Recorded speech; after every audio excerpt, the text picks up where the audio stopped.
So, welcome to LiberalViewer Sunday Live Clip Roundup. Thanks for joining me. I've got around 40 clips picked out of the weekend's best excerpts of the Sunday morning news analysis shows from the corporate media here in the United States, meaning the big five corporate outlets of ABC, NBC, CBS, CNN, and Fox News. Plus, I'll be adding in the usual quasi-news political comedy clips from last night's Saturday Night Live and HBO's Real Time with Bill Maher from last Friday night, and I'll be covering the topics you can see listed down in the video description. If you're watching this as a recorded show, you should see time indexes down there to skip to the topics that interest you. I'll start with a couple quick clips on the growing clash between the new Republican Congress and the Democratic President generally before getting to specifics. Then another quick couple clips on Senator Al Franken and the big news on net neutrality. Next, I'll show several clips on another favorite left-wing issue, climate change, with a little on this big deal with China and a little on the Keystone pipeline. I'll have several clips on Obamacare, which is another possible political flashpoint, though I'll have even more clips on the flashpoint from President Obama's expected action on deferred deportation of millions of undocumented immigrants. I'll also cover the breaking news about the ISIS beheading of another American, Peter Kassig, and a little more on the conflict in Syria and Iraq. And finally, I'll have some clips at the end about the expected grand jury decision in Ferguson, Missouri on the shooting of Michael Brown and our racist criminal justice system. But like I said, I want to start off with the news that President Obama kind of grew a more left-wing spine this week, which Bill Maher pointed out amusingly in his monologue last Friday, like this. No, I think I know why you're excited today, because Obama went all black ninja on the Republicans this week. Did you see this? He springs a surprise climate deal with China on them. He comes out strong for net neutrality. He's going to issue an executive order to shield 5 million illegals from being deported. Where did this guy come from? He's taking them all on by himself. He's like Pacino at the end of Scarface, you know? He's like, hey, Republicans, here's what you get for beating my ass last week. 5 million Mexicans. What do you think about that? And I'll have more on the specifics about the immigration action that President Obama may be taking a little later in the show. But you know how Bill Maher on his more left-wing show on HBO set that up as President Obama taking all these bold actions this week. I want to show the alternate universe over on Fox News in their intro. They had this whole thing framed as Congress is taking big actions this week, as you can see over in the introduction to Fox News Sunday this morning here. Senators go with Chris Wallace. I'm Chris Wallace. Congress gets back to work with battles brewing over immigration, Obamacare, and climate change. I would welcome the president moving to the middle. First indications have not been very helpful. There's absolutely no reason why we can't work together. We'll discuss the president's climate deal with China and the highly political vote over the Keystone pipeline with senators on both sides of the debate, John Thune and Sheldon Whitehouse. Then, President Obama promises to take executive action to block deportation of millions of illegal immigrants. How far will the GOP go to stop him? They have the ability to fix the system. What they don't have the ability to do is to expect me to stand by with a broken system. We're going to fight the president tooth and nail if he continues down this path. We'll talk with... So, of course, they let the Republican Speaker of the House, John Boehner, there get the last word after President Obama. And like I said, they framed it as Obama taking, or the Congress is back to work, not Obama taking all these actions that Bill Maher was talking about. And one of the ones he talked about was that President Obama came out strongly in favor of net neutrality this last week, kind of going against the chair of the FCC that he appointed himself. And I want to show a couple quick clips of Senator Al Franken from Minnesota, who used to be on Saturday Night Live, and I'm going to show some real Saturday Night Live clips in a minute. But first, here's former comedian on Saturday Night Live turned senator from Minnesota, Al Franken, talking about why net neutrality is important. First, Candy Crowley sort of explained what net neutrality is and asked Al Franken to explain why it's important, and I'll discuss that a little more if you see that clip here. See you in studio. You are a proponent of what's called net neutrality, Yep. which in its most simplified terms is treating internet content equally. Right. No fast lanes, as they say, for the big Amazon or Whoever can afford it. whoever can afford to pay for a fast lane, a Right. broader width, and just a startup, all treated the same. Exactly. What is it that is broken? Nothing. So if nothing's broken, why is the government wanting to fix it? Well, what's broken is that the current FCC has suggested going to paid prioritization or fast lanes. So let's go back to what net neutrality is. All content is treated neutrally. It travels essentially at the same speed, if you will, so that CNN's website, a blog from a blogger in Duluth, Minnesota, travels at the same speed. The New York Times travels, their website travels at the same speed.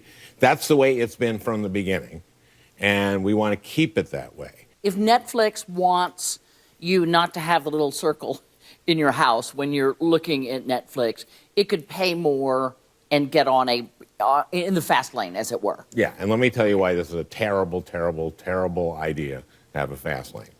I'll give you an example with YouTube. Before YouTube, there was this thing called Google Video that Google had, and it wasn't very good. The guys who started YouTube were three guys over a pizzeria in San Mateo, California. It created a superior product, YouTube, and it traveled at the same speed as Google Video, and people liked YouTube better. So YouTube won because it was better. And a few years later, Google bought YouTube for $1.65 billion. Okay, so this was three guys above a pizzeria. Facebook was started in a dorm room at a college. That's the innovation that we have seen on the internet since the very beginning. It's always been, net neutrality has always been there. So I thought my viewers would enjoy that explanation of why net neutrality is important, that includes the reference to YouTube versus Google Video, and why allowing this small startup YouTube to have the same bandwidth as Google Video means that we get a better product. Though I don't know, Google still ended up with YouTube, and I don't know if we ended up with a better product after that. But in addition to that argument, there was this other interaction between Candy Crowley and Senator Al Franken on CNN State of the Union this morning, where she confronted him with this weird analogy that Tea Party Senator Ted Cruz made about net neutrality, where he said it was Obamacare for the internet. And I thought Al Franken did a pretty good job of refuting that kind of stupid argument over in this clip. This just obviously entered the political realm. We saw the president weighing in on it this past week. I wanted to read you something from an op-ed that Senator Ted Cruz wrote about the issue. Okay. Net neutrality is Obamacare for the internet. It would put the government in charge of determining internet prices, terms of service, and what types of products and services can be delivered, leading to fewer choices, fewer opportunities, and higher prices. Government-regulated utilities invariably destroy innovation and freedom. Your reaction? He has it completely wrong. He just doesn't understand what this issue is. We've had net neutrality the entire history of the internet. So when he says this is the Obamacare, Obamacare was a government program that fixed something that changed things. This is about reclassifying something so it stays the same. This would keep things exactly the same that they've been. And the pricing happens by the value of something. Can't let you go with. So, yeah, I thought that was another good argument from Senator Al Franken, who is a senator who I usually agree with. I don't think I agree with him on campaign finance reform, but on several or most other important issues, I think I do agree with him. And you can let me know what you think down in the comment section, although they've changed the comment section a little this week, where it makes it difficult for me to read it. So I'm I'm sort of reading along in the live control room gives me some of the comments, but I want to get to this next issue. It, I think, is also very important to many of my viewers and should be important to all of us because it's about the future of the planet and climate change. And there was a couple big issues on the climate change front this week. First, it looks like the Congress may pass this Keystone pipeline, though then President Obama is going to veto it, and I'll get to that in a minute. But the other big news was President Obama out in China made this deal with the Chinese, and the first clip I want to show is from Michael Che over on Weekend Update. I promised a real Saturday Night Live clip after the Al Franken clips, and here's Michael Che talking about how the end date of 2030 on this climate change agreement may be a little bit too long for some over in this clip. The U.S. and China signed a historic agreement to cut greenhouse gases by the year 2030. Sooner, screamed this polar bear. So I thought that was kind of one of the best jokes on Weekend Update this week, and there was some good stuff on Weekend Update. I'm going to show something from the cold open a little later when I get to the immigration issue. But I want to show several more clips on climate change.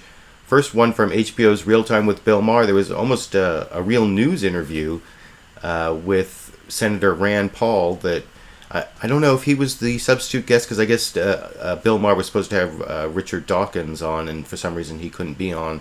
I don't know if Rand Paul was the one who filled in at the last minute, but you can see Bill Maher tried to get Rand Paul to commit to climate change being caused by human beings, because he said that, Bill Maher said he's open to possibly voting for Rand Paul in 2016 if he doesn't say something like stupid on this issue. And it looked like Bill Maher was kind of buying it for a while, although I think it's kind of more Republican double talk, although I think he almost gave up at the end of the clip I'm going to show over here. So let me ask you about the big story this week, which is I was just referring to in the monologue, which is the big deal that the president made with China to cap carbon. Now, I know you're from coal country, Kentucky, so obviously this is a bit of a sticky wicket for you, but I just want to know what your basic feeling is on climate change, because I know you're thinking of running for president, and in some states, you could get independents like me. I've said that. I am available to the Rand Paul campaign, but not if I don't think you're seeing this issue realistically. What is your view on it? I think the best way to do this is like, Bill, I think you're fading out here. I'm not sure I can hear the question. No, I'll give you the straight poop on this. There's abundant evidence that carbon is increasing and has increased since the industrial age. All I ask for is that the solution has to be a balanced solution, and that you have to account for jobs and jobs lost by regulation. And I'm not against regulation. I think the environment has been cleaned up dramatically through regulations on emissions as well as clean water over the last 40 or 50 years. But I don't want to shut down all forms of energy such that thousands and thousands of people lose jobs. Plus, we're a growing population, and as we grow, we need more energy, and maybe cleaner energy will supplant less clean energy over time, and it already is. But I don't think that shutting down dramatically one form of energy is a good idea for an economy. Well, that sounds like you're pretty open to renewable energy, which is great because, when you use the job excuse, the truth is that new forms of technology create jobs, not destroy jobs. Wouldn't you agree with that? Well, yeah, and here's a good example of where I think we could work together on it. I have a new bill that's going to be coming out in the next month or so, and it's going to be called the Deregulation of Alternative Fuels. So I'm for trying to get the government out of the way of converting your trucks from diesel to natural gas or from gasoline to ethanol. Try to get the government out there and let the marketplace take care of this, because some of these fuels are actually cheaper too. And if they're cheaper, then people will go for a cheaper alternative that also is cleaner for the environment. So I think there are ways that we can find a middle ground on this. But really, it gets so far out there, and it does almost get there with a religiosity that I don't think we need to have. And I think if we depict this as, oh my goodness. You had me, now you're losing me. Okay, yeah. Yeah, you can see Senator Rand Paul there, I think, slipped in one of his right-wing talking points when he was talking to the left wing. But overall, actually, I think that his answer on climate change seems to be something that's been worked on very carefully to try to sound like he's saying the right thing without ever committing to anything that would be totally anathema to his, base. And he's from Kentucky, which is a coal state, and that also won't upset any of the Republicans in the primary that he's obviously planning to run in. And I think you'll see that a little more when I show a clip from John Thune on Fox News in just a minute. But first, I want to show a clip also from Fox News Sunday. This is Democratic Senator Sheldon Whitehouse was on, and he actually stood up pretty well for the facts about climate change and also the XL pipeline. That was the other issue I mentioned. Like I said, it looks like it may get through the House and even through the Senate, even in the lame duck Senate, that Harry Reid may let it come to the floor so that Mary Landrieu, who's still in a runoff in Louisiana, can vote against it and maybe get some credit with the voters in Louisiana, even though it looks like she's not going to win. But then President Obama is actually going to veto it. And Chris Wallace over on Fox News Sunday asked Senator Sheldon Whitehouse, Democrat, about that, and got kind of a good answer, I thought. Sort of a feisty answer that you wouldn't expect to hear on Fox News, except maybe from a Democrat who's trying to look feisty on Fox News over in this clip. Senator Whitehouse, you are one of the leading environmentalists in the Senate. In fact, you make speeches on the subject almost every week on the Senate floor. Have you been assured by the White House that if the Senate goes ahead and passes the Keystone approval, that the president will veto it? Our information is that they're leaning that way, but I don't have a hard assurance. And how confident are you that, in fact, he will veto it? I hope and expect that he will. I think it's important to send that signal right off the bat. I think the new Republican majority has long despised and denigrated this president. And if they can roll him, I think they would like to. And I think it's important that he sets the stage early on this, particularly where the stakes are so high for climate, for the environment, for the damage that the pipeline will do. So that's a kind of sentiment you don't hear on Fox News a lot, about how important it is for the president to stand up to the Republican Congress and draw a line and say that he's not going to give in on climate change. And you can see Chris Wallace didn't ask a very tough question of Senator John Thune over in the next clip I'm going to show you, where he kind of teed him up about the whole political thing, where the president's letting them pass it so that he can then veto it and give credit to Mary Landrieu. And you can see that's sort of the premise of the question and the answer that Chris Wallace gets from Senator John Thune of South Dakota over here. Senator Thune, the Democratic leader in the Senate, Harry Reid, has blocked any vote on the Keystone pipeline for years. Is it your belief that he's finally agreeing to this vote to help Mary Landrieu, who's in a runoff in the Louisiana Senate race of the early first week in December, with a show vote on this, with the full expectation that it's going to get vetoed by the president anyway, that in fact this is all political? Well, sure it is, Chris. And this is John Hoeven's bill. He introduced this bill. He's been trying to get a vote on it now for years. We should point out that he's a senator from South Dakota. Senator from North Dakota, Sorry. Correct. He's my colleague from north of the border.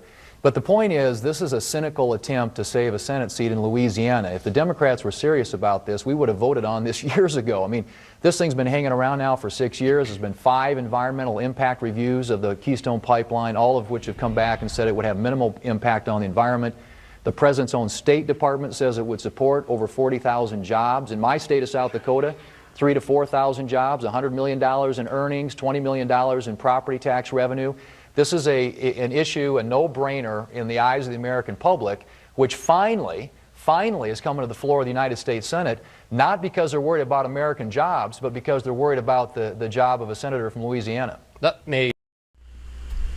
Now, after giving that easy question to the Republican Senator John Thune, although mixing up where the other senator came from, whether it was South Dakota or North Dakota, Chris Wallace then kind of confronts Senator Sheldon Whitehouse on supposedly all these benefits of the Keystone Pipeline. First he plays a clip of President Obama saying that it's not going to have any benefits, and then tries to list all these benefits, which are really spin. There's some jobs that come during like the first couple of years when they're building the pipeline, but I heard in one other clip that I didn't take for the show that actually after that there may be as little as 40 jobs in the United States to run the pipeline.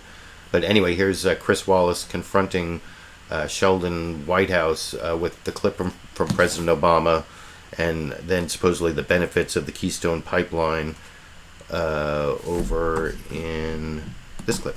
Of the Keystone Pipeline, President Obama was pretty defiant about the pipeline and his approval for it this week in Asia. Let's take a look. I have to constantly push back against this idea that somehow the Keystone Pipeline is either this massive jobs bill for the United States or is somehow lowering gas prices. Understand what this project is. It is providing the ability of Canada to pump their oil, send it through our land down to the Gulf where it will be sold everywhere else. And it doesn't have an impact on U.S. gas prices. But let's take a look at the facts. The State Department says the project would create 12,000 direct and related jobs near the pipeline, perhaps tens of thousands more further away from the pipeline. And it's not just Canadian crude, as the president said. It would also carry 100,000 barrels a day from Montana and North Dakota. And Senator Whitehouse, oil markets are global. If you put more supply into any part of the system, it's going to lower prices, at least marginally, everywhere. The president's wrong at a bunch of these points. Well, the difference here is that the tar sands is probably the filthiest fuel on the planet. And when you add that into the equation, you dramatically increase the effect of carbon pollution and of greenhouse gases. Now, our friends on the other side won't agree that any of this is real. They will never treat climate change seriously. And so they just look at the one side of the ledger, which is a bunch of jobs. And I think it's 4,000 direct jobs, which is good. I mean, I'm not going to try to deprecate that, but we're growing at 200,000 jobs a month in this economy. And the last Environment and Public Works bill for the highways would have been 1.8 million jobs. So this is no jobs game changer. And I should correct one thing. Harry Reid twice offered votes on Keystone on the Shaheen bill. And the Republicans refused to allow those votes because they didn't want the Shaheen bill to pass before the election. It would have been good for her in New Hampshire to have passed a major piece of bipartisan legislation like that. So the Republicans have had the chance to vote on Keystone and turned it down. So once again, I got to hand it to Senator Sheldon Whitehouse there to get a lot more facts on Fox News than you normally are on Fox News, and a little bit of credit to Fox News Sunday for letting him say it, I guess. They, even if they have more confrontational questions for the Democrats than the Republicans. And I'm going to show another confrontational question that Chris Wallace asked the Democratic senator.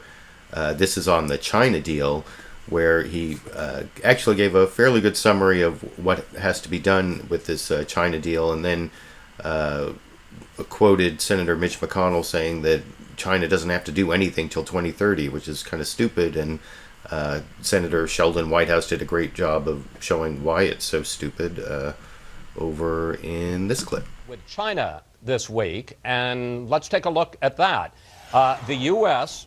would emit 26 to 28% less carbon in 2025 than it did in 2005. China agrees to cap its carbon emissions by 2030 when it says 20% of its energy will come from clean sources. Here's how Senate Republican leader Mitch McConnell reacted to this deal. As I read the agreement, requires the Chinese to do nothing at all for 16 years. While these carbon emission regulations are creating havoc in my state and other states around the country. Senator Whitehouse, aren't we, in the terms of this deal, committed to doing, just as McConnell says, a lot more than the Chinese? In order to reach that 2030 target, the Chinese are going to have to build a clean energy portfolio that is as big as the entire U.S. energy fleet. So between now and 2030, they're going to build an immense amount of clean energy. That's actually going to be good for American suppliers into those projects. A lot of this is American design. So nobody's going to build that much capacity on New Year's Eve of 2030. The minority leader, now soon to be majority leader, is just wrong about that. And in terms of the havoc that the so-called regulations of all of this are claimed to create by the minority leader, you know, in Rhode Island, we're seeing the havoc from the carbon pollution. We're seeing the havoc along our coastlines, houses falling into the sea. Right. We're seeing the havoc with fishermen going out to sea and finding fish that their parents, grandparents never saw before. As one said to me, it's getting weird out there, Sheldon. And once again, Senator Sheldon Whitehouse gets a whole bunch of good facts about the dangers of climate change onto Fox News, at least onto Fox News Sunday with Chris Wallace. And I also want to show Chris Wallace did ask a couple confrontational questions of the Republican Senator John Thune. One was about a question about how the tar sands of that are coming down from the oil that comes out of the tar sands in Canada coming down through the Keystone pipeline are dirtier. That, you know, one of the things Sheldon Whitehouse pointed out. I'm not going to show that clip, but here's another one where he actually confronted him with the 97% of scientists who believe that climate change is caused by human beings. And here you could see a little more of that Republican double talk that I was talking about from Senator Rand Paul. This is Senator John Thune really giving the Republican double talk on trying to sort of finesse the evidence without ever like giving in to what needs to be done about climate change. Over in this final clip on the issue of climate change here. Seconds or so. When 97% of scientific papers say that human activity does add to climate change, without getting into all the details, don't we have to do something? Well, look, climate change is occurring. It's always occurring, Chris. There are a number of factors that contribute to that, including human activity. The question is, what are we going to do about it and at what cost? And what the president agreed to was a bad deal. It's all pain and no gain for the American people. It's one-sided. It's non-binding. There's a hope that someday down the road, the Chinese might actually reduce, at the same time the United States reduces its reductions or makes reductions twice what we're planning right now. And what that means is a 90% increase in utility rates for people, low-income people in places like South Dakota. And I guess what I would say to that is, if you trust the Chinese on something like this, I've got some oceanfront property here in Sioux Falls, South Dakota for you, because this is a one-sided and it is a non-binding deal that we've agreed to, and I don't expect that we're ever going to see China agree to it in the end. All right, fine.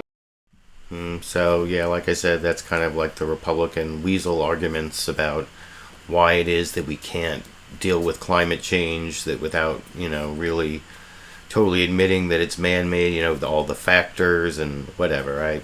I think Republicans have a long way to go on climate change. Both John Thune at the end there and Rand Paul that I showed at the beginning. But I want to move on to a couple more issues that are going to be flashpoints between the Republican Congress and the Obama administration. First, Obamacare, and then immigration, although this introductory clip for Obamacare that I want to show from Chuck Todd on NBC's Meet the Press this morning, it talks a little bit about immigration also being a flashpoint, and then gets more deeply into what's going on with Obamacare. And I'll talk about that a little more after I show you that introductory clip here. There are two intractable issues so important to each side that neither is willing to give any quarter.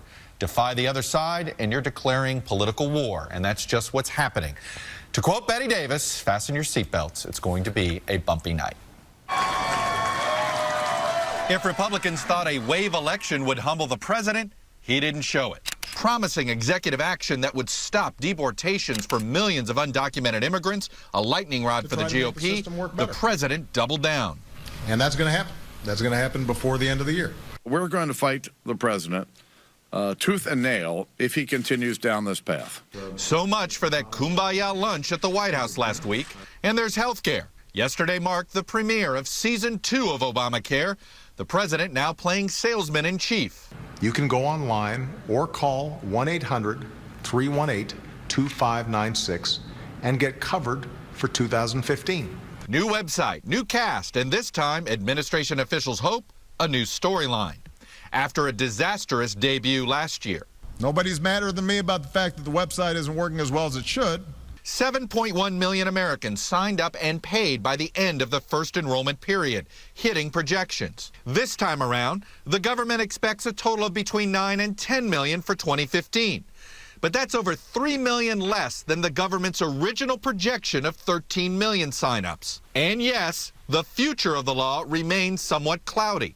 13 states plus D.C. run their own health insurance exchanges. 37 states, mostly with Republican governors, haven't set up their own exchange and rely on the federal government. But what the Affordable Care Act is doing for the cost of health care, this map shows the change in premiums from the largest cities in each state, and it's a mixed bag. Premiums up in some states and down in others. And in January, the new Republican majority in Congress takes office, promising to dismember the law. I want to pull this law out root and branch. And to top it all off, the Supreme Court will hear another case this term about those exchanges, which could cripple the law. So I thought that was a really good background report from Chuck Todd on NBC's Meet the Press on what's going on with the Obamacare issue in a couple different ways. And he also had a good interview with the Secretary of Health and Human Services, Sylvia Burwell, who has taken over that role in the last, I think it was about a year ago.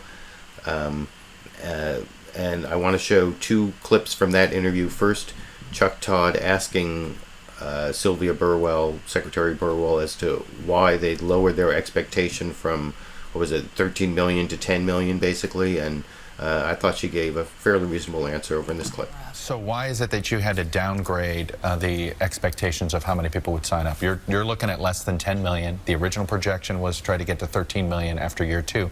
That's a steep expectations decline. Why? So the 13 million was a number that was set as CBO scored the initial bill, and scoring, as we know, is something that is done to determine. They were accurate about year 1. So with regard to that, though, what we have done is when I got to HHS, I asked the team to actually look at the numbers and let's figure out what we think that target should be. It has two basic pieces to it: re-enrollment and new enrollees.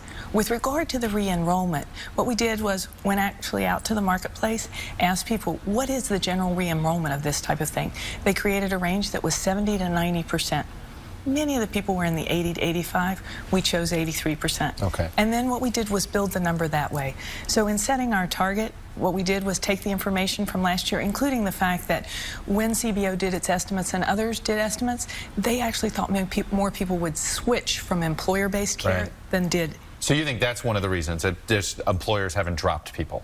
But this is the first year of the employer mandate. Do you expect to see employers drop people now? So with regard to the number, we think it's a number of elements, and as we made the number that we chose, that 9.1, we said there'd be 28% growth. And we believe in the second year of a new marketplace, 28% growth is strong and healthy growth. All right.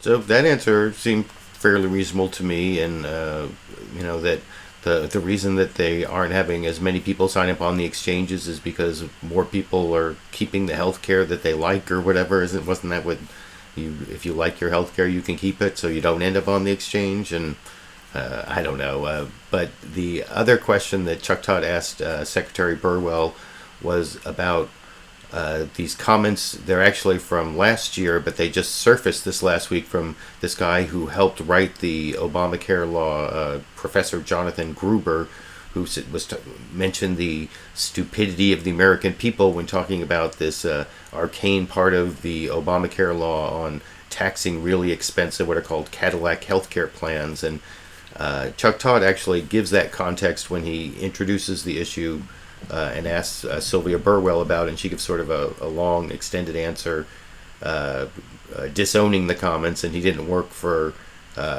her. This was before she was secretary, but anyway, you can see that answer here. I got to ask you about these comments from Jonathan Gruber.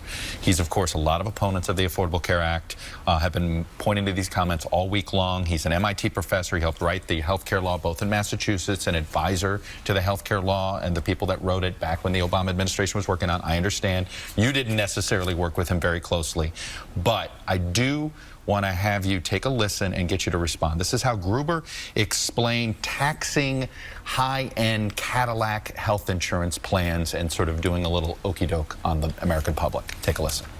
We just tax the insurance companies. They pass it on higher prices. That offsets the tax break we get. It ends up being the same thing. It's a very clever, basic exploitation of the lack of economic understanding of the American voter. And they were posted in that past. Because the American voter is too stupid to understand the difference.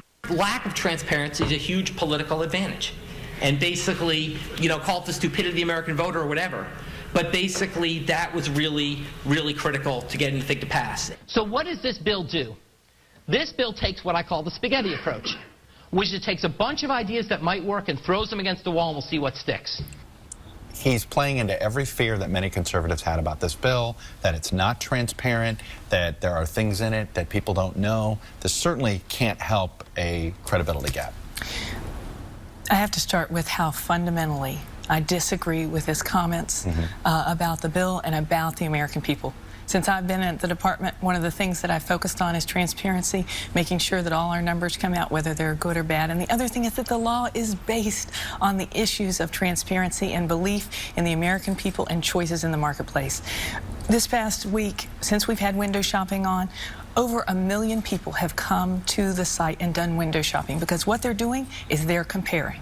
They're comparing based on premiums. They're comparing based on deductibility. When you give the American people the tools to make the right choices for themselves, they're going to do that. And that's what this is about, from the issue of actually the consumer to the fact that we have put out information so that people can see what providers are receiving from pharmaceuticals. He said spaghetti at the wall, and he said that that was the week the health care law passed. Is that what this bill is, to see what works and what doesn't? This law is a piece of legislation that's about 3 fundamental things. And these are things that have bipartisan agreement: affordability, access, and quality. That's what the American people want, and actually there's bipartisan agreement. The bill has a lot of different pieces. You touched on many of them. You didn't even, but many of them, and people know about them, whether it's closing the Medicare donut hole. And there are 8 million American seniors that benefited from that, $11 billion. There are so many parts of this law that target those 3 fundamental things. Is Mr. Gruber going to be welcome back as a consultant? Certainly right now, in terms of the work that we're doing at HHS, we're doing our work and focusing on what we are doing and our modeling. So he's not welcome back? With regard to Mr. Gruber and his comments, I think I've been clear. That's something we fundamentally disagree with. Madam Secretary, thank you. So again, I thought that Secretary Burwell handled that question pretty well of the Jonathan Gruber comments. And like I said, you've noticed Chuck Todd put it in the correct context of when he was talking about the stupidity of the American voter. He was talking about this one arcane piece of Obamacare where it's taxing these high-priced Cadillac healthcare plans. Over on Fox News Sunday, I noticed when Chris Wallace asked this Republican Senator-elect James Lankford from Oklahoma. Was this the one from? Well, he's one of the senators-elect. I'm going to show a different one a little later.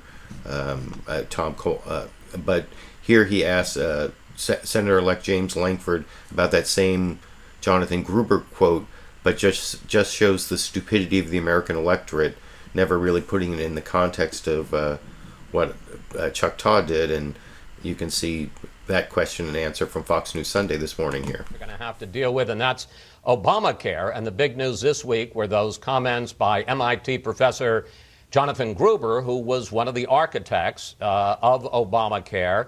Let's take a look at one of the things he said.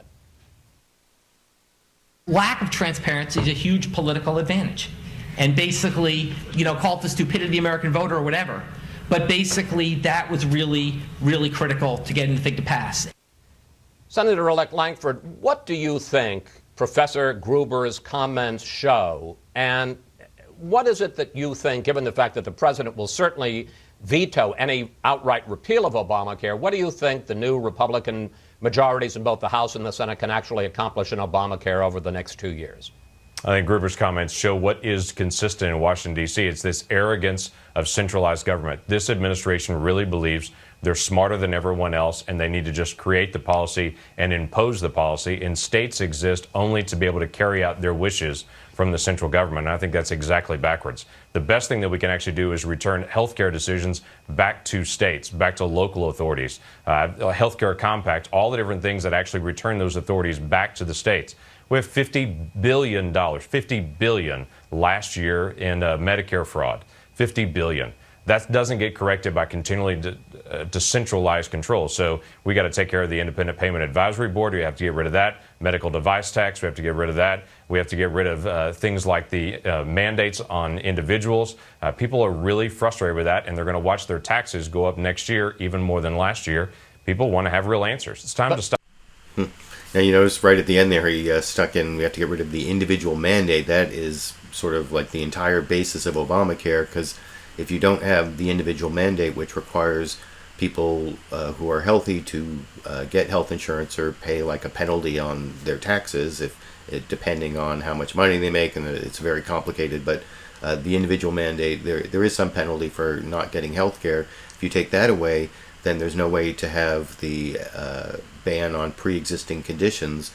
Otherwise, people can wait till they get sick, and if insurance companies can't turn you away for having a pre-existing condition, then there's no reason to get health insurance before you get sick, and the whole system falls apart. So if there's no individual mandate, then there's no ban on pre-existing conditions, and that there's no real Republican alternative there.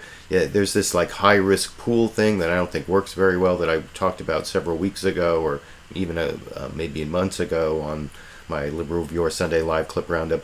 But I do want to show one more Obamacare clip. This is back over on Face the Nation. I think Chuck Todd exposed the Republican lack of alternative on Obamacare, and the way that Republican governors are really hurting their own people by not doing this Medicaid expansion, where people up to 150% of the poverty level should be able to get Medicaid. And Chuck Todd confronted Louisiana Governor Bobby Jindal about that, and his answer just was not very convincing, at least to me, which I'll talk about a little more after I show it to you here. And now, joining me, since the Affordable Care Act was implemented, 23 states have not expanded Medicaid to help cover low-income individuals, leaving 3.8 million in a so-called coverage gap, where their income is above Medicaid eligibility limits, but below the threshold for a marketplace premium tax credit. Why does it matter? Let me show you an example in 2 states. Arkansas did expand Medicaid coverage. They saw their uninsured rate decrease by 46%. Next door in Louisiana, which did not expand Medicaid coverage, the uninsured rate was only reduced by 15%. So to talk about this and some other things, I'm joined now by the governor of Louisiana, Republican Bobby Jindal. Governor, welcome back to Meet the Press. Chuck, thank you for having me. Let's go right there to that number. You look at Arkansas, your neighbor to the north. I know you don't want to talk about Arkansas right now, considering what happened with LSU last night, but obviously expanding Medicaid coverage, you'd have more people off of the uninsured rolls in Louisiana if you did it. Why aren't you doing it? Chuck, look, Democrats and Republicans both want to help the vulnerable, want to help people get affordable, high-quality health care. Medicaid is not the right way to do it. The problem with expanding Medicaid, the problem with the Affordable Care Act, the problem with Obamacare is that it chooses a top-down, closed approach where the government is running your health care. Medicaid's already a program with bad health care outcomes. You look at the Oregon study, they showed by expanding Medicaid there was no improvement in physical outcomes. It was a program designed to take care of the disabled, of vulnerable children. It was never designed to be there for able-bodied adults. By expanding and creating a new entitlement when we can't afford the ones we've already got, the Affordable Care Act, the president basically is doubling down on a failed approach to providing health care. There's a better way to help those uninsured. So why aren't you doing? Here's the thing, though. It would cost your state nothing. In fact, you may look. You've got your own fiscal problems right now with the deficit issue. You'd have more money from the federal government. They're paying for it. It's not going to cost Louisiana taxpayers any extra state money. Why not do it until while the law is enacted. Look, two things. Chuck, that's a great, I'm glad you asked that. One of the things I love is when Democrats say, well, this is free money. This is not free money. Every dollar we don't spend on Medicaid is another dollar we don't have to borrow from China. This is the reason we've got nearly $18 trillion in debt. Louisiana taxpayers are federal taxpayers. These are federal tax dollars. Why waste these tax dollars? We've got to stop acting in this city like all of this money is free money. Secondly, when you look at the best way to help folks, it is to decrease the cost of health care. I've proposed a detailed plan to repeal and replace Obamacare. If the president were really serious, why not give states more flexibility? Why not go to states But he and say, has. I mean, you look at in Indiana. So why is, I guess, John Kasich wrong? Why is Mike Pence of Indiana? And I think Chuck Todd did a good job pointing out the flaws and some of what Bobby Jindal said there. I mean, it just wasn't very convincing to me. You can let me know what you think down in the comments section. But I just don't think the Republicans have a good alternative on health care, even though they're going to be spending all this time fighting Obamacare. But I want to move on to the next Republican fight. And that buzzing in that last clip, that wasn't me. That was actually in the NBC Meet the Press broadcast. So hopefully that you won't be hearing that in any of the other clips, because that was just in the NBC broadcast. So immigration is the next big flashpoint I wanted to get to. I've been talking about comprehensive immigration reform and immigration issues periodically for like the last 80 times I've been doing this show, almost back to the beginning, and it's an issue I've worked on, with the ACL. Oh, here it is. With the ACLU, I do some work on immigrants' rights, and I've made several videos on that over the years. I'm going to point to one video I made a while back about a Fox News bias that they seem to be coming back to with this possible executive action that President Obama is going to take, that he promised to take a while back, and now it looks like he's going to take it. And anyway, I'll talk about it a little more after I show the report on ABC's This Week with George Stephanopoulos. Their reporter Jim Avila gave sort of a summary of what's been going on regarding immigration reform with the new Congress and the threatened executive action over in this clip. The president's pivot to Asia, filled with photo ops and hugs, but never far away, domestic politics and the looming go-it-alone decision to reform immigration by presidential fiat. In 2013, you said, "I'm not the Emperor of the United States. My job is to execute laws that are passed." Mr. President, what has changed since then? Actually, my position hasn't changed. There is a very simple solution to this perception that somehow I'm exercising too much executive authority. Pass a bill I can sign on this issue. The timing and final plan, say senior administration officials, will be sealed this week. White House sources tell ABC News more than 5 million undocumented workers living in the United States illegally for more than 5 years will come out of the shadows and receive legal status. The executive action will not affect any of the thousands of immigrants who flooded the Texas border this year. The president's announcement may come as soon as this Friday, but most here believe Obama will wait until after Congress goes home in early December. Republicans are set to erupt with political fury if Congress is bypassed. We're going to fight the president tooth and nail if he continues down this path. This is the wrong way to govern. Some Republicans have suggested they may block spending proposals in protest, sparking fears of yet another government shutdown. But Democrats point out that 2 Republican presidents, Ronald Reagan and Bush 41, both took executive actions granting legal status to the undocumented. That's going to happen before the end of the year. Perhaps this week, for sure before the end of the year. For This Week, Jim Avila. So, yeah, that was a good summary from Jim Avila, ABC's This Week with George Stephanopoulos. And I also want to show this interesting argument that they had over on CNN's State of the Union. Candy Crowley had on a few different people. I'm not going to show you a clip from Representative Javier Becerra, which I don't have time for, but there was an argument between Luis Gutierrez on one side and former Attorney General from the Bush administration, Alberto Gonzales, on this issue of whether Obama has the authority to defer action on deportations. Now, we don't know exactly what he's going to do, but he's probably going to say that millions of undocumented immigrants, the people who are married to U.S. citizens or parents of U.S. citizens or have other kind of family connection to U.S. citizens, they will have the lowest priority in deportation, and may even give them some sort of legal documents giving them stability in their residency, at least until the end of the Obama administration. And so here over on CNN State of the Union with Candy Crowley, Alberto Gonzales versus Luis Gutierrez on whether that is legal. And I think, of course, Luis Gutierrez gets the better of that argument over here. Yeah, I know. And that is, there is some question by some Republicans that the president has the authority to, essentially what we believe he will do is protect certain... Oh, excuse me, before I show you that clip, Luis Gutierrez is going to be on a different show later. It's Alberto Gonzales versus Antonio Villaraigosa. Sorry, I have such problems with it. And he's former mayor of Los Angeles, and he's the one who wins the argument against Alberto Gonzales over in this clip. Yeah, I know. And that is, there is some question by some Republicans that the president has the authority to, essentially what we believe he will do is protect certain groups of those without papers from deportation, sort of move them down the line of who you would deport. Yeah, I'm not prepared to say that he does have the authority, although, as one of your last guests said, in 2011, President Obama did say that he didn't have the authority in a group before Univision. I start with the Constitution where Article 2, Section 3 requires that the president take care that the laws are faithfully executed. And from my perspective, I don't think the president has the authority to amend, repeal, or suspend the law or fail to refuse a law based solely on policy. But I do know that the courts have said the president does have a great deal of discretion in terms of the enforcement of the law.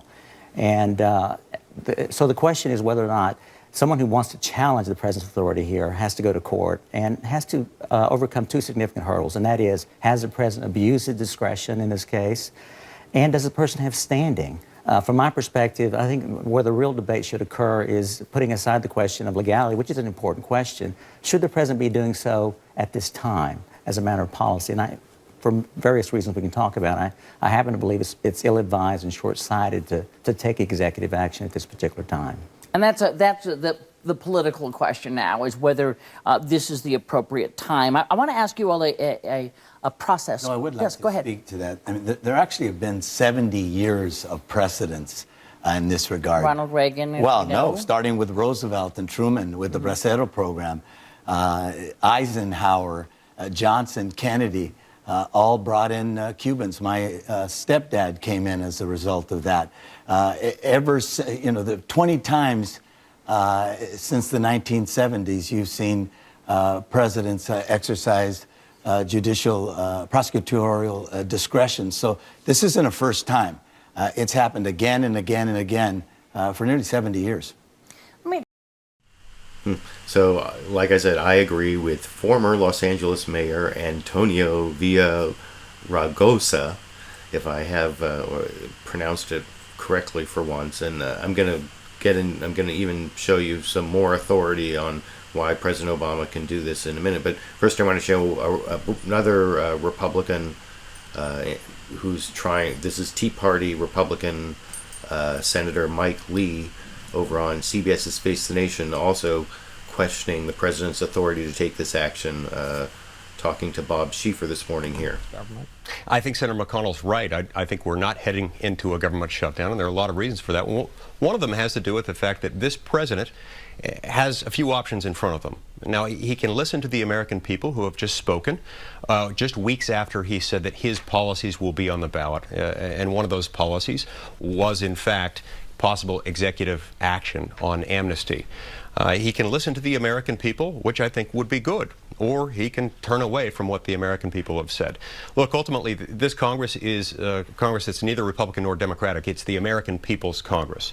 And Congress is going to stand up to the president, and the American people expect them to do that. 74% of those who voted in last week's election opposed the president taking this kind of unilateral executive action.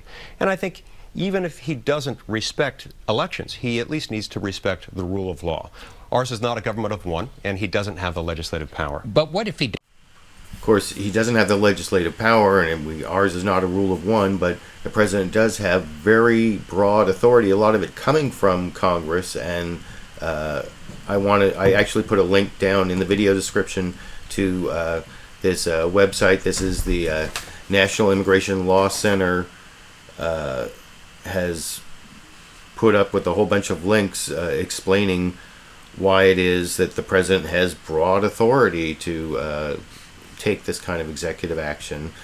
And the other thing I want to point to, I'm going to show you a Fox News clip where they're trying to claim that President Obama said that he didn't have this authority in the past. But I actually made a video a couple years back.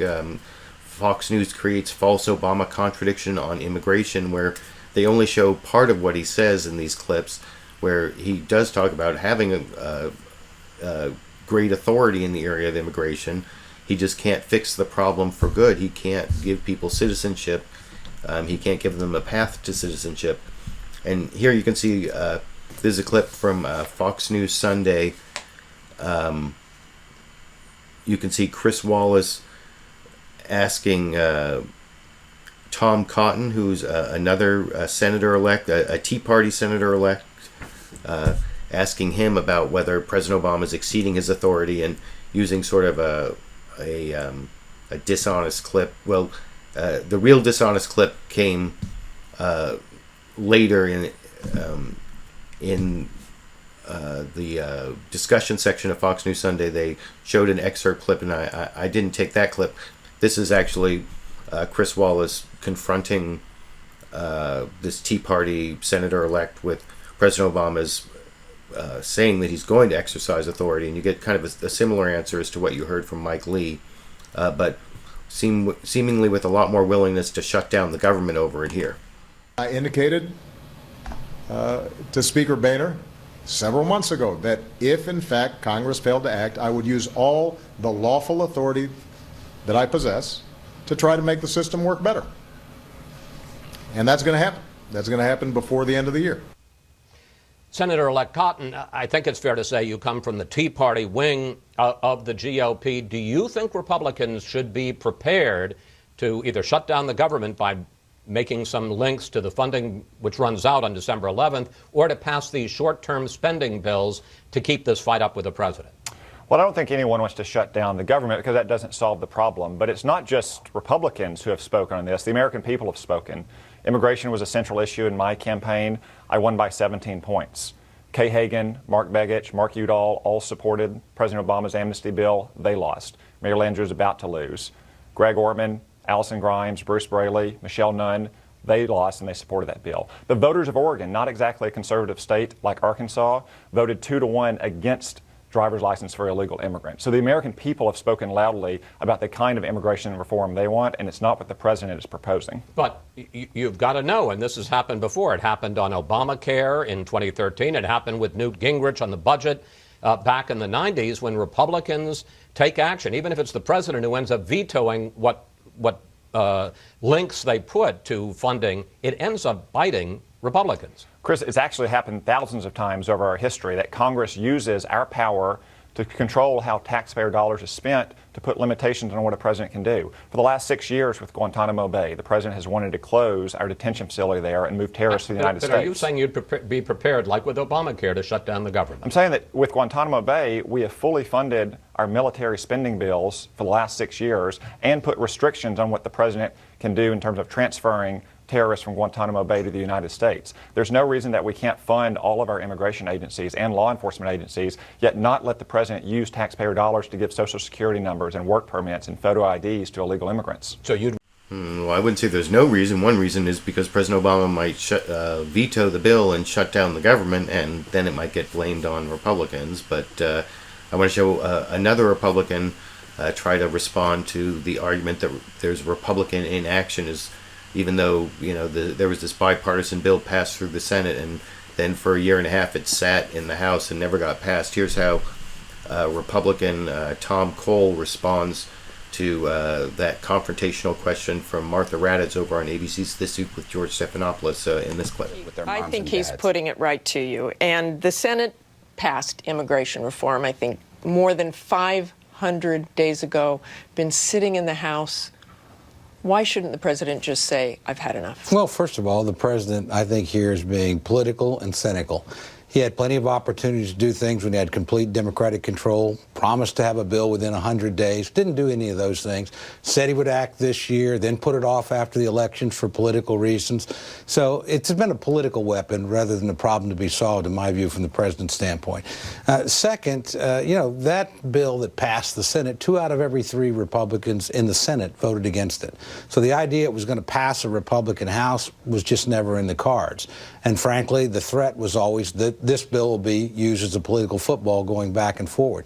I think the president would be much better advised to wait until Congress is at least sworn in. It's not as if he can't do this down the road. He's trying to pick a fight. He's trying to Now, this argument that President Obama should wait for the Republican Congress because they're going to do something as their first priority as immigration, I mean, that's kind of a joke. In fact, it was actually turned into a joke over on the cold open, the beginning of Saturday Night Live last night, where they started with the joke premise that President Obama said he wants to drink some Kentucky bourbon with the new leader of the Republican Senate, Mitch McConnell, and because Mitch McConnell's from Kentucky. And here's how that turned into a certain number of drinks. They got drunker and drunker, and I'm just going to show a small clip of that over here from Saturday Night Live. You know, I think that this election had a clear message. Yes, it did. Folks want us to work together. The people rejected you. Okay, good start.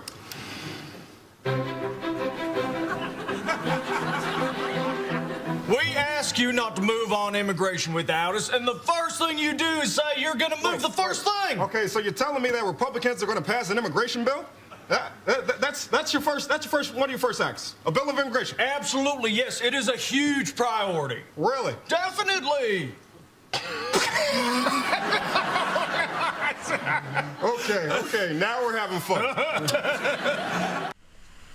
So yeah, definitely a joke. And I also want to show another clip of Senator Tom Cole over on ABC's This Week with George Stephanopoulos, and that conversation with Martha Raddatz.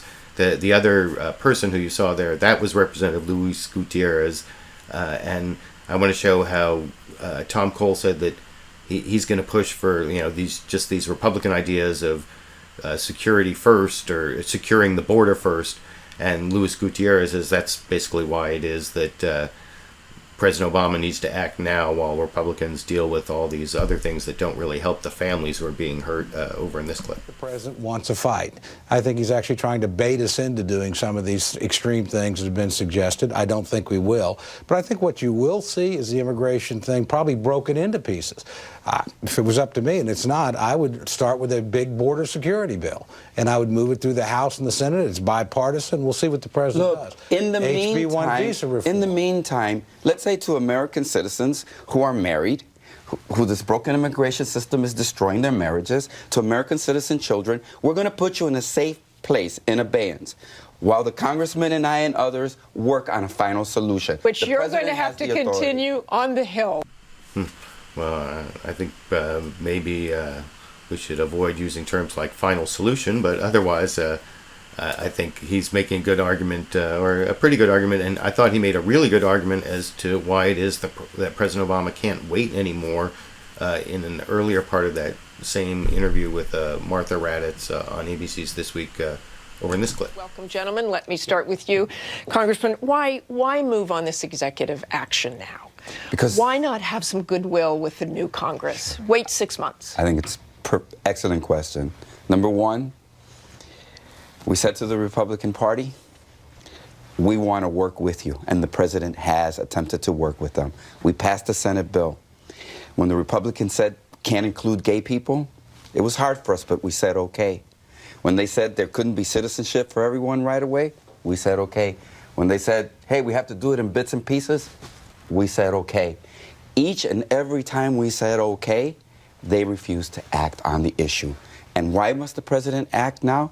Because millions of American families are depending on the president fixing a broken immigration system. Because I know that my colleagues are tired of seeing U.S. servicemen being called to be deployed in defense of our nation, and at the same time when they receive that deployment notice, receiving a notice that their wife should be deported because there are 4 million American citizen Congressman children Cole, who want to live with their moms I think and he's dads. putting. So yeah, I thought that was a really strong answer, putting it in really human terms, in terms of people that hopefully viewers might care about. But there were a couple other Democrats who had also strong answers to about this same issue about why act now. First, here's Dick Durbin over on CNN's State of the Union respond to that same question from Candy Crowley here. Coming up right now, one of them, immigration. We expect that the president certainly says that he will very soon move to protect some of those who are in the U.S. without documents from deportation. The Republicans have made it known that this is going to, quote, poison the well, that this is not a good thing to do. Why shouldn't the president step back and say, hey, you got till March, pass something by March or I'm moving on this?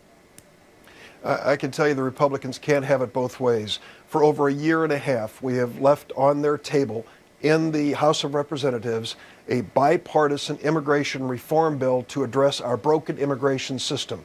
They refuse to call the bill or any aspect relating to the bill. And now they say to the president, we don't want you to lift a finger to solve the problem. This president is not going to go gently into his last 2 years. He's going to lead, as he's expected to, as our president.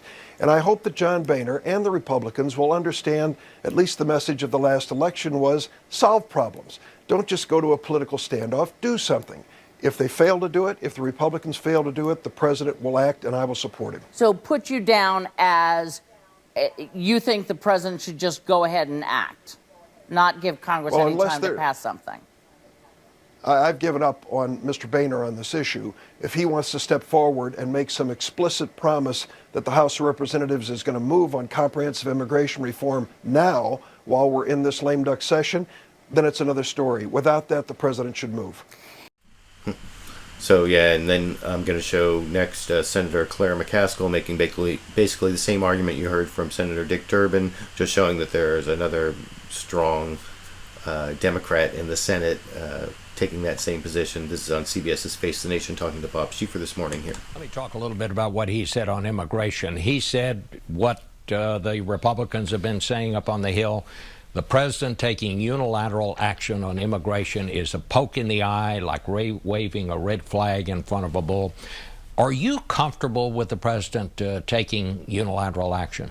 You know, I'm not crazy about it, but let me say this. I'll tell you what a poke in the eye is. A poke in the eye is for the United States Senate almost a year and a half ago passing by a 2/3 majority a comprehensive immigration bill, with Republicans voting for it from places like Tennessee and South Carolina that just got reelected by double digits.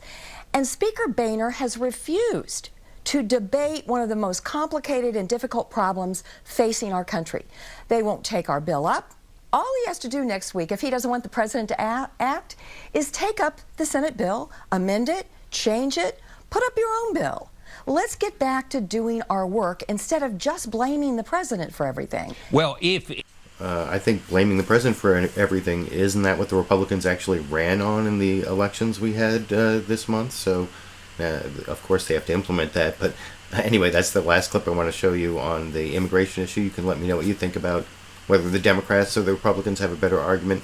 But I also want to get to this breaking news about the beheading of another American by ISIS. This aid worker, Peter Kassig, who's a former U.S. Ranger in Iraq. And I'm going to start off my coverage of that by showing you a report. This is from ABC's Brian Ross. Yeah, ABC's Brian Ross giving the first background report on what happened to this American aid worker in this clip. Good morning, Martha. U.S. intelligence officials are working at this hour to formally authenticate that video. But the gruesome images posted by ISIS leave little doubt about what happened. A former U.S. soldier in Iraq, Kassig went back to the Mideast, to Syria, as an aid worker, featured 2 years ago by CNN. We each get one life, and that's it.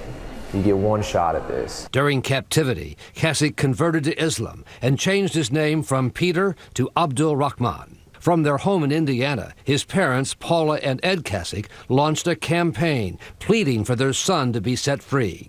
We implore those who are holding you to show mercy and use their power to let you go. Islamic groups around the world joined in, and even Al-Qaeda called for the release of Kassig. But with this morning's video, it was clear there would be no mercy. The 16-minute propaganda production first showed the mass beheadings of 16 Syrian soldiers, the ISIS fighters actually appearing unmasked.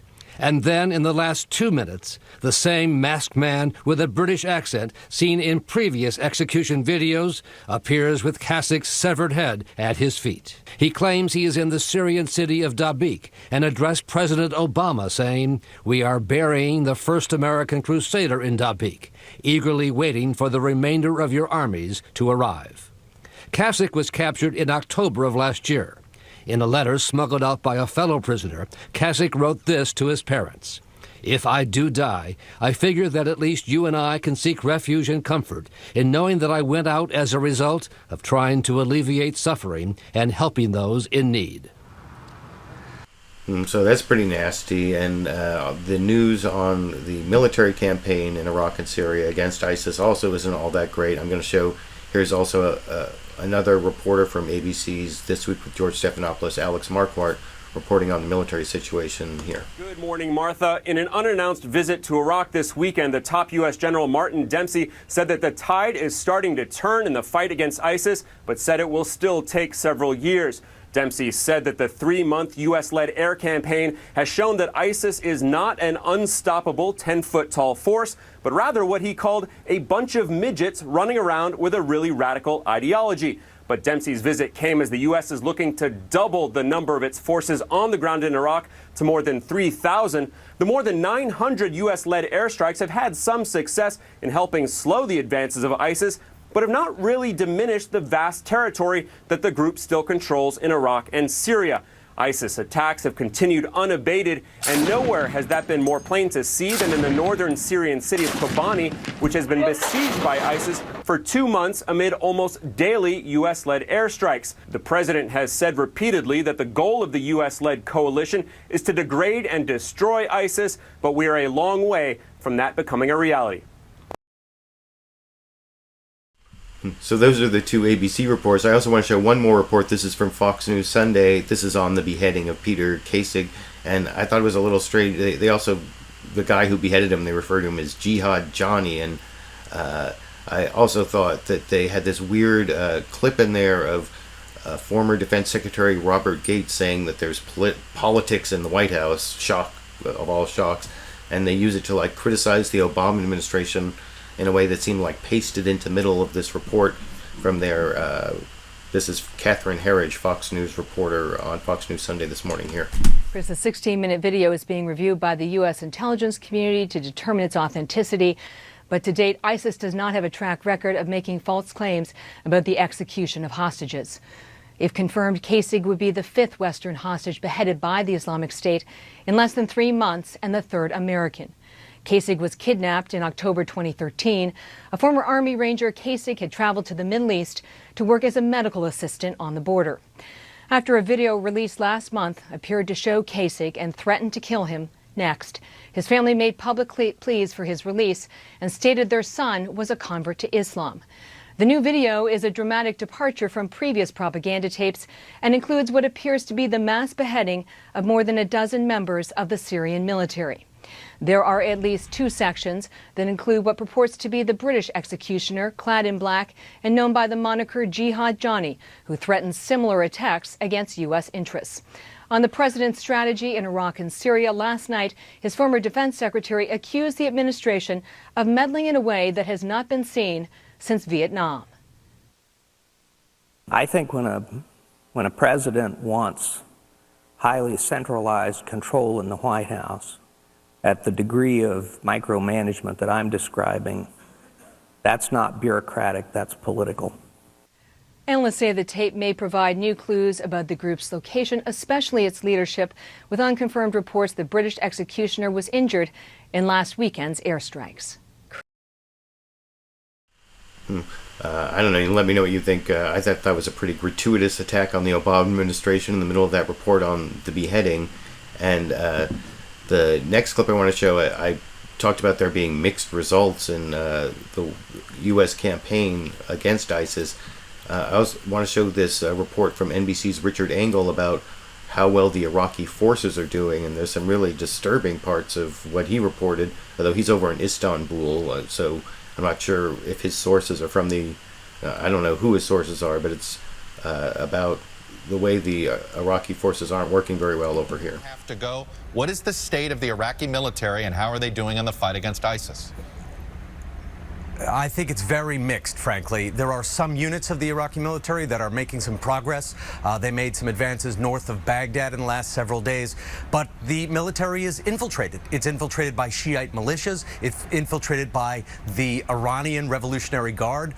Just a few weeks ago, in fact, a unit from the Iraqi military, backed up by militias, went into a town. They killed some ISIS, but then they also went back and butchered Sunni civilians who were living in the town. And this was an act, according to officials that I've spoken to, directly carried out by an Iranian-backed group within the Iraqi security services. So I think it is a very mixed record of success so far. The Kurds are making advances. Some units of the Iraqi army are making advances, but others are Iranian-backed death squads. And this is the Iraqi army, this patchwork that we are supposed to be guiding, advising, and leading in a fight against ISIS. Look. So, yeah, that's bad news about the Iraqi forces and their infiltration by Shia Iranian militias and having ethnic conflicts with the Sunnis. And the next clip I want to show is actually more bad news about ISIS. This actually echoes things I've showed on LiberalViewer Sunday Live Clip Roundup over several weeks about how the reason ISIS is so effective is the former Ba'athist Saddam Hussein military officers in there. And this is actually from Jeremy Scahill, who's a leftist journalist whose work I usually respect. And he was over on HBO's Real Time with Bill Maher on Friday talking about ISIS in this clip. The head of the Joint Chiefs said it would take 80,000 troops on the ground to retake all the territory if we wanted to actually defeat ISIS. So I guess my first question is, shouldn't we stop all this talk about we're going to militarily defeat ISIS because it would involve troops on the ground, and we're not going to do that? You know what's never discussed when we talk about ISIS is the fact that probably their most powerful military forces that are operating under the banner of ISIS are secular former Ba'athists that were fired by George Bush's brilliant man, Paul Bremer, in Iraq. They've joined a coalition with radical Islamists who are doing the kinds of things you're talking about. They're beheading people. They're imposing a very insane interpretation of Sharia law. But this is not just, crazy Muslims who want to behead people. There are people in the north of Iraq that are fighting the same war that they were fighting against Bush's troops when he got sent in. So to narrow it down to this would be like saying Bush was on a religious crusade going into Iraq, and he hired Blackwater, the Neo-Crusaders, and they went in there and they started waterboarding people and ripping out and this is a Christian war. I think it's much more complicated than that, and oftentimes we write it off as, this is just the religion. It is a much more complex landscape right now. But so I thought that was good analysis from Jeremy Scahill, and I'm actually going to show a clip from another guest on HBO's Real Time with Bill Maher. This is from the Overtime segment. You can see the entire clip. There's a link to the entire Overtime segment on YouTube, so it's free. And also the Rand Paul interview is available. I put a link down to that, which is also available free on YouTube. This is Andrew Sullivan saying that we actually lost the two wars in the Middle East, and we aren't admitting it, at the very end of a interesting clip about how he sees the conflict here. This is like changing an entire other culture you don't understand. I mean, the one thing I've gotten from vets come back from Iraq, Afghanistan, I've talked to a little bit, is that they're under no illusions. Almost all of them tell me, we knew this shit was going to happen as soon as we left. Right. We understand nothing was really taking root here. Right. We were doing, in some ways I think their sacrifices are more worthy because they knew when they were doing it, it wasn't going to work. Right. But they still did it and risked their lives and nobly and honorably. Yes. And if you really want to, this country can't acknowledge that it lost two wars.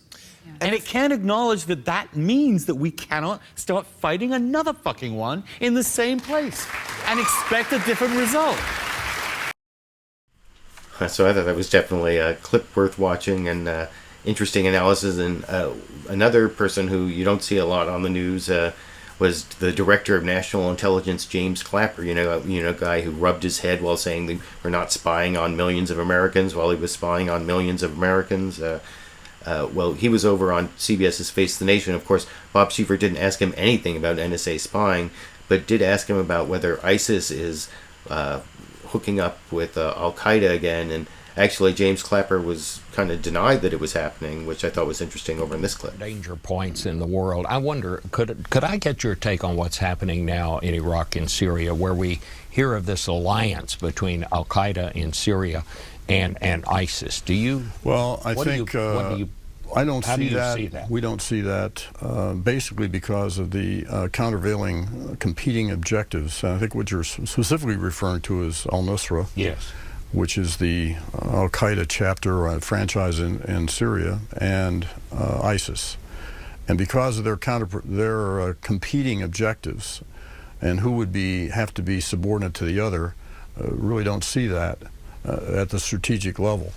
There have been tactical accommodations on the battlefield on occasion where local groups have united in the interest of a tactical objective, but broadly, I don't see those two uniting, at least yet. Thank you so much. Well, that's good news from Director of National Intelligence James Clapper, assuming you can trust anything the guy says, I suppose. But speaking of people who aren't always very trustworthy, I'm going to show one more clip from CBS's Face the Nation on the whole ISIS issue. This is Israeli Prime Minister Benjamin Netanyahu answering a question from Bob Schieffer about whether we're getting too close to Iran just because we're fighting the same enemy, basically. And you can see Benjamin Netanyahu never will pass up a chance to saying bad things about Iran over in this clip.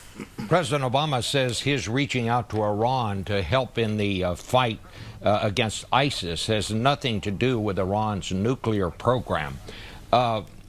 Should the United States try to work with Iran to fight ISIS? Iran is not your ally. Iran is not your friend. Iran is your enemy. It's not your partner.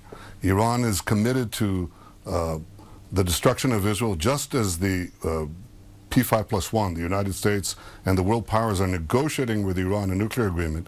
The Ayatollah Khamenei, the ruler of Iran, calls for the annihilation of Israel. He just did that 4 days ago.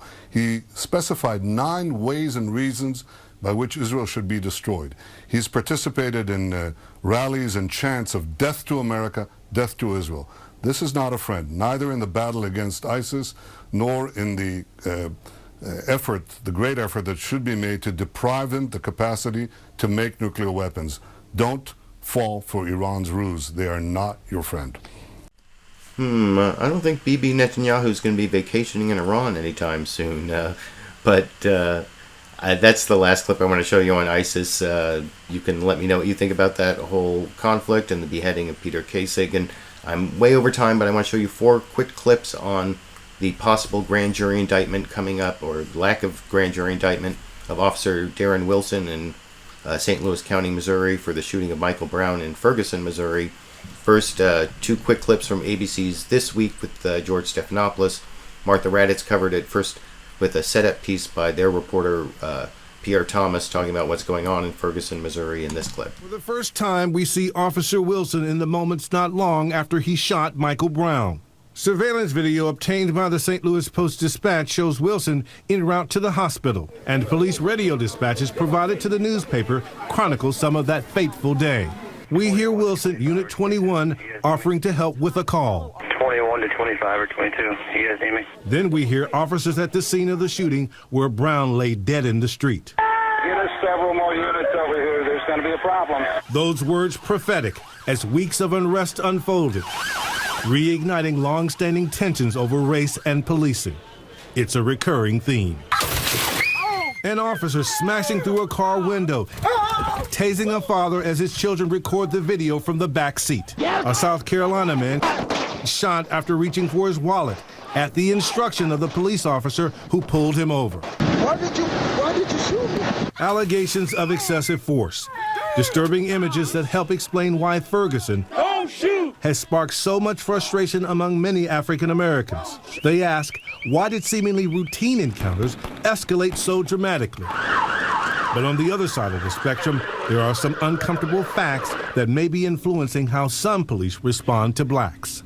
Without question, African-American males are disproportionately represented in crime, both as assailants and as victims. More than 4,300 blacks were arrested for homicide last year, compared to nearly 3,800 whites, even though blacks are the minority. You listen to radio call after radio call, description of offender after description of offender, and you hear it over and over and over again. Black male, black male. But that doesn't mean that every black male, every young black male is engaged in criminal activity. In fact, the vast majority are not. Philadelphia Police Chief Charles Ramsey says crime statistics are no excuse for police bias against minorities. We have to be able to enforce law fairly and objectively and not have, preformed opinions. Is it about trust at the end of the day? It is about trust, but it's a trust on both sides. But in places like Ferguson, where police pull over blacks in disproportionate levels to whites, trust has been hard to come by.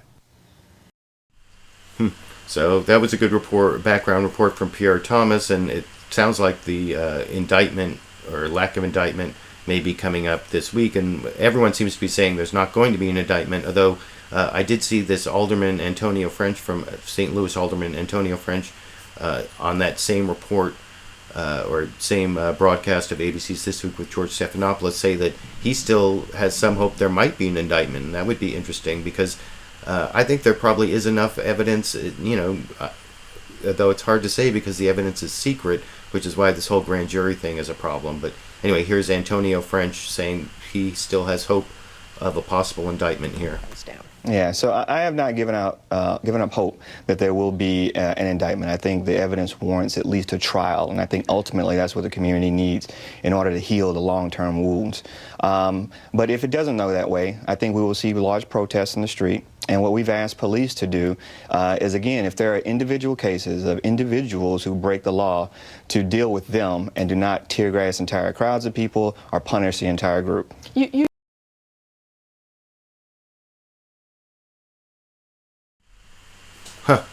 So I thought that was an interesting that there's someone locally who thinks there may still be an indictment, and I hope that he's right about the protests. If there is no indictment, that they only punish those people who are individually responsible for violence, and it doesn't turn into like a crowd versus police thing.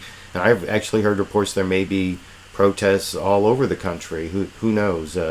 We may know, by the time you watch this, you may know more because it's supposedly going to happen in the next couple days. And the last couple clips I want to show are just sort of related. They're from Bill Maher's interview with Senator Rand Paul. Like I said, the entire interview, there's a link to it on YouTube. Here's Bill Maher asking about whether our for-profit corporate prison system is a problem, and gets actually a surprisingly good response on that issue from Senator Rand Paul here. But, I mean, one reason, let's be honest, we have so many prisoners is because prison in this country, unlike most countries in the world, is a for-profit system. Do you think your party is too cozy with corporations? Mitt Romney says corporations are people. Are you on that page? Well, I think it's a fiscally conservative thing to want less people in prison, particularly nonviolent people, because it's extraordinarily expensive. So let's imagine you have somebody for a nonviolent crime in jail for 10 years, and you say, why don't we reduce that to 1 year or 6 months and let them get out on a work program and maybe train them to work while they're in for a short period of time if we have to do that, and then we would save so much money. So I think it's frankly a fiscally conservative, but it's also the compassionate thing. I think kids make mistakes. I made mistakes. I know you, Bill, made a lot of mistakes. You deserve a second chance. So that was kind of a funny ending to an interesting response from Senator Rand Paul. And even more interesting was his response about the war on drugs. Bill Maher asked him about that, and he really basically talked about there being a racist criminal justice system. Although, I talked about how his answers are kind of tailored to be palatable both to the left and to the right. And you'll notice partway through when he's talking about race, he starts talking about poor people instead of talking about race. It's a, well, I'll talk about it a little more and after I show this last clip for the entire show tonight here. Okay, so last question. You said in 2000 the war on drugs is an abysmal failure and a waste of money. Are you still on that page? I'm absolutely there, and I'll do everything to end the war on drugs.